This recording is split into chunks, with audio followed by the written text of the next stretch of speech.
di. Enrigins, aros di nes bod ni'n nofio hynnysi.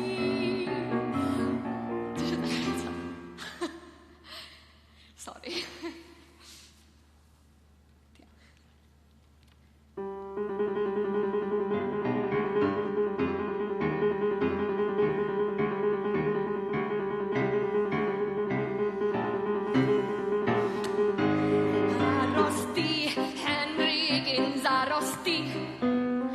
Byddi'n sori bydd y ddacrau di yn lli.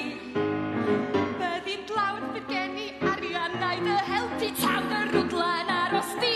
Enrigins aros di. Aros di, Enrigins, nes ti'n glaf. Byddi'n gweiri am y menig brysia'r cnaf. Wy'n ai ddengi nawr o fama a wy'n sydd i weld rhyw ddrama. Ho, ho, ho, Enrigins, aros di. Enrigins, aros di nes bod ni'n nofio yn y si. Enrigins, ac fe geidi'r cramp ymhell o'n cyrraedd fi. Pan sy'n bodd fi ddawd y lef a'r gwisga mynd i'r dref. Ho, ho, ho, Enrigins, ho, ho, ho, Enrigins, aros di. A phan iddo fe yn enwog yn ddechrau a ffrim mor aml yn St James cafe alwn Sant Jim. Un nos dwed y brenin o Eliza fy merch.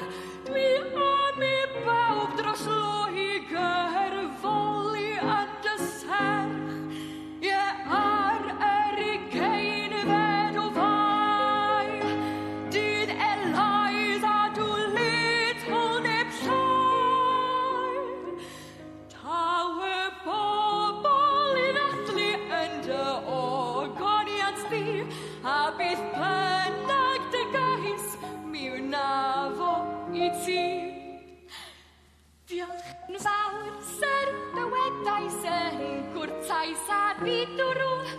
Roedd dwi isio yw i Enrigins farw. Iawn, meddai'r syr gyda hyn. Iar y dewch yn sydd i nôl y dyn.